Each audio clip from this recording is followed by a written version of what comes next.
a new hero has arrived in the MCU, and it is the Master of Mystic Arts. Yo, dudes, the Empire's pretty chill. Maybe you could, join it or something.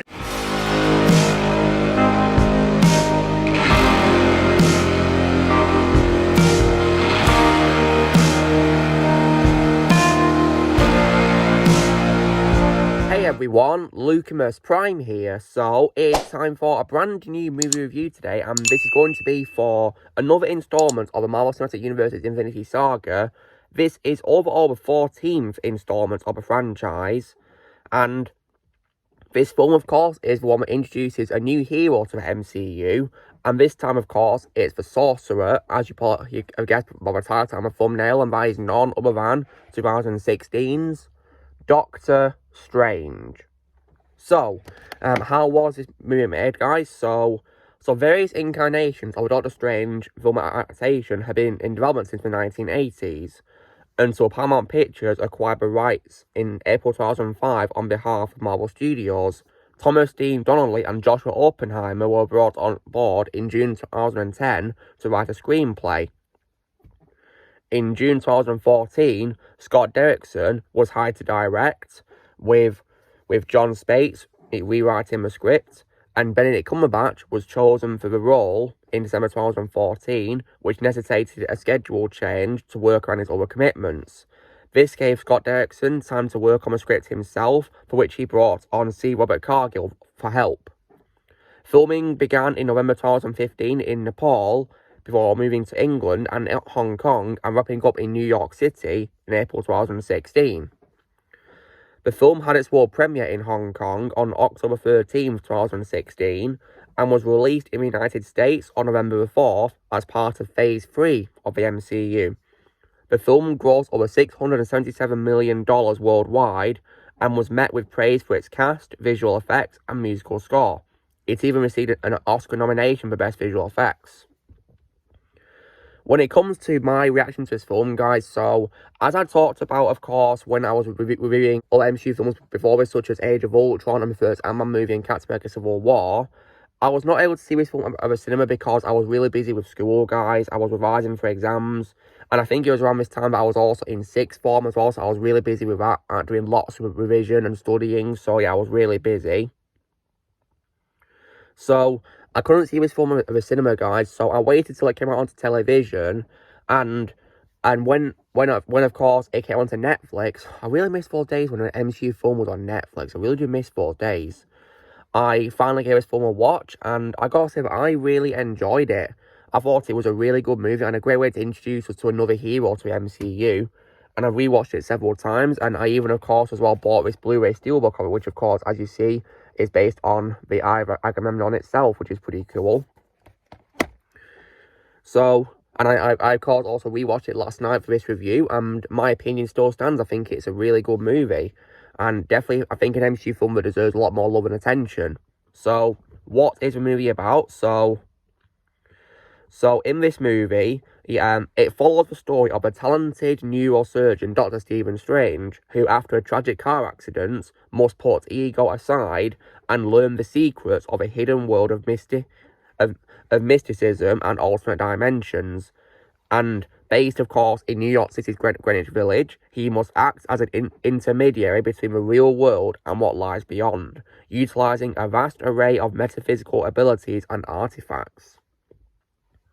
So, when it comes to what I think is good about a film, guys, so, obviously, of course, in my opinion, the main highlight of this movie is, of course, Benedict Cumberbatch as Doctor Strange. I regard Doctor Strange as my favourite live-action role of his, and I think he did a really amazing job playing Doctor Strange, and gave a great performance in this, and I gotta say that considering he's British, he really does a very convincing spot-on American accent, in my opinion, for this film. Like, it sounds so natural and very convincing, and I was very impressed with that. It was just, he did a really great job with it. And also, as well, I liked as well the addition of Rachel McAdams as Christine Palmer as well, and I thought she was a pretty good character in this, and Rachel played her really well. And I definitely as well love the addition of Benedict Wong as the Master of Mystic Arts called Wong, and he was also great. That's probably my favourite role of Benedict Wong. I think he played him really well. in this.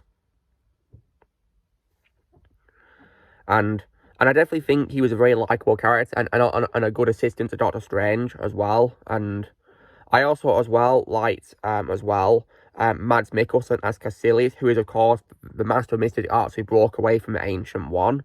I think he plays his part really well. It's probably one of my favourite roles of Mads Mikkelsen. He's a great actor. And I think in this film, he did a great job playing Caecilius. And my favourite role of his is probably Le Chiffre from Casino Royale. But I do think in this film, he did a great job playing Caecilius. And also as well, I did also like as well the addition of Benjamin Bratt in a supporting role as Jonathan Pangborn, who is a paraplegic who learned from the Ancient One how to heal himself using the mystic arts and was able to regain his legs. And also appearing in this as well as one of Caecilius' followers called Lucian is also Scott Adkins, who's one of my favourite stunt men of all time, who does lots of martial arts, and it was pretty good to see him in this. And also as well, for what it is also worth, I did also like Tilda Swinton's performance as the Ancient One in this film as well. I think she did a very good job playing her in this, and although personally, what I didn't really like how they gender swap the character, because in the comics, of course, the character is a man from Tibet, so yeah, I personally didn't really like how they're unfaithful and they changed the gender really, but for what it is worth, Tilda Swinton gave a great performance, and my favourite role of hers is probably the White Witch in the Chronicles of Narnia, but I still think that she was good in this as an Ancient One with what she was given, in my opinion. And for what it is also worth as well, I did also as well like Chiwetel Ejiofor's performance as Mordo in this. I thought he was good, in my opinion, but I kind of feel there's something I didn't really like about Mordo, which I'll get to in bad qualities.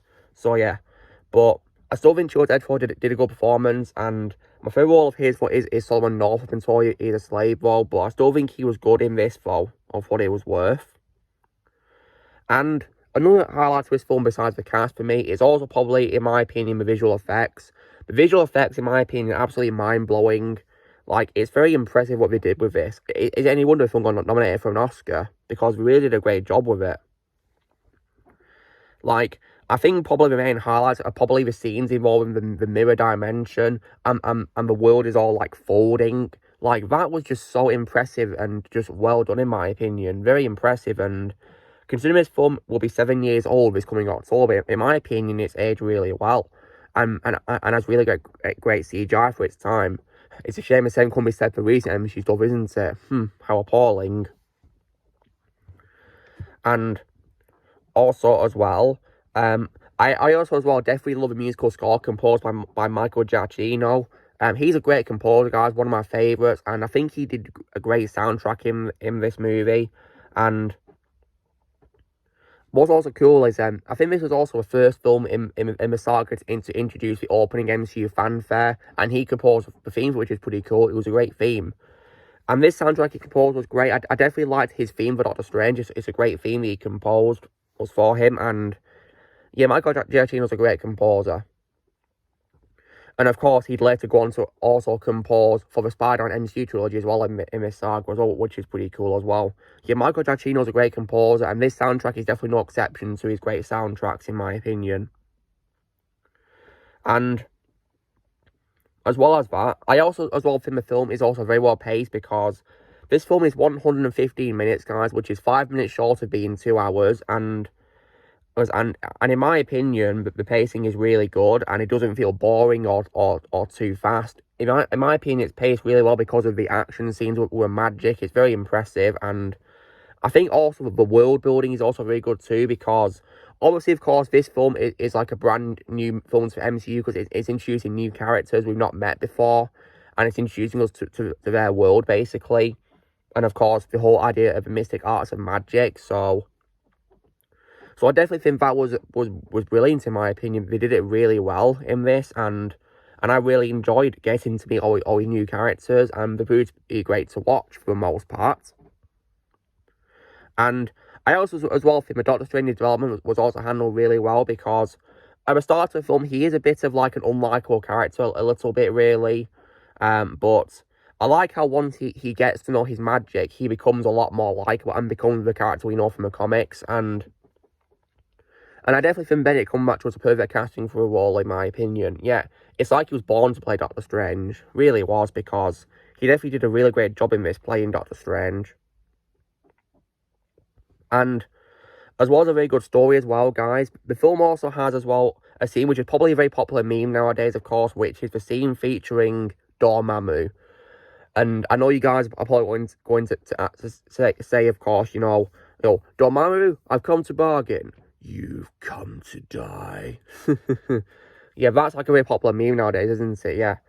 And as a fun fact, guys, Cumberbatch actually does the voice for Dormammu in this, as well as playing Doctor Strange. And I think that actually worked really well because the character is, of course, like a dark version of Doctor Strange, isn't he, really, which works really well, in my opinion. And he did a motion capture reference for a character as well as a voice, and apparently as well they had his voice be blended with another uncredited British actor, but they never confirmed who it was, though. It would have been cool if they confirmed who it was. And they apparently also had Tony Todd record some dialogue too for Dormammu, but apparently they decided to use Benedict Cumberbatch's voice instead. But it would have been cool if they used both Tony Todd and Benedict Cumberbatch's voice as well. Like, imagine how terrifying that would be. Like, wow. Because Tony Todd, of course, has a very deep voice, and he's a great actor as well.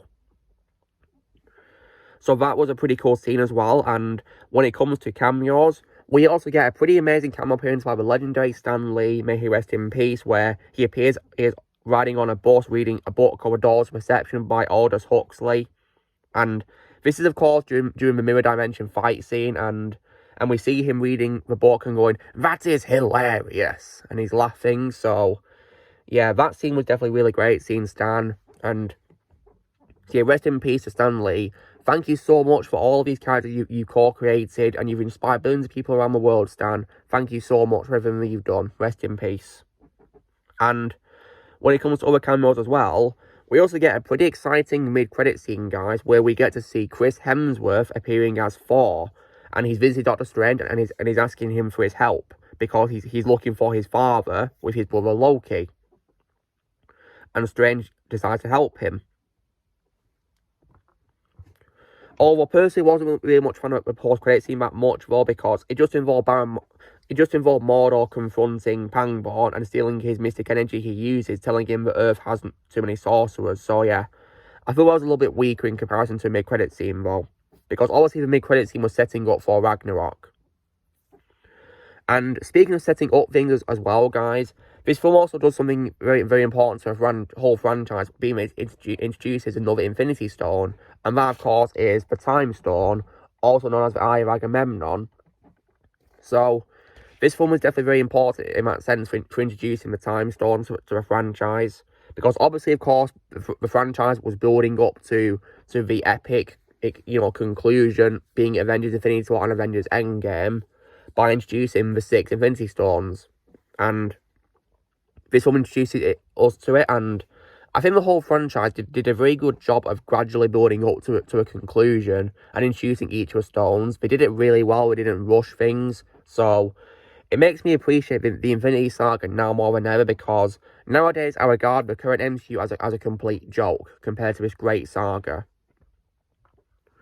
So yeah, that's my opinion on Doctor Strange film, guys. That's my good qualities. So now here are the bad qualities. So I already mentioned earlier that I didn't really like how they gender swap the Ancient One, because I feel that's unfair to the comics, and I would rather had it be, that the Ancient One is of course a man from Tibet. And also as well, another bad quality they also have is there's something about this film that I don't like with Mordor, and I personally didn't really like how he changed his appearance, because in the comics, guys, he looks a lot like Ra's al Ghul from Batman, and I prefer that look, in my opinion. I think that looks better.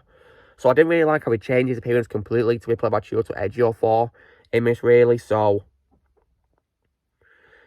I personally prefer that they did it in the comic book route, but for what it's worth, Chiwetel Ejiofor still gave a good performance in this, in my opinion.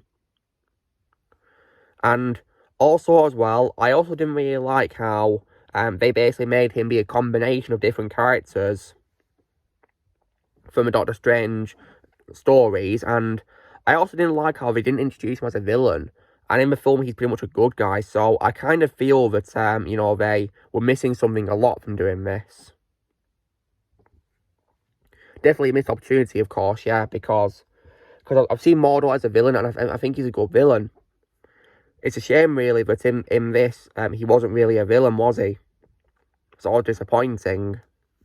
But nonetheless, for guys, for what it is worth, I do still enjoy this film to this day. It's definitely, in my opinion, an MCU film that deserves a lot more love, and I think it does a great job at introducing Doctor Strange to a franchise. So yeah, so guys, this is me doing my review for Doctor Strange in 2016. So if I was to give this film a score out of 10, and I'd probably give it a very solid score of 8 out of 10, because I think it's a film that deserves a lot more love. And I think it does a great job in introducing a new hero to a franchise. So, you know, drill, guys. Be sure to give this video a like. Also, be sure to let me know in the comments what you guys think of Doctor Strange. If you've seen it, let me comment below what you think of it. I'd love to hear your thoughts are on it. Also, be sure to join Team Prime by pressing subscribe and videos coming in the future. If you would like to be a member, you can install using a piece out of the description, and I'll see you all later.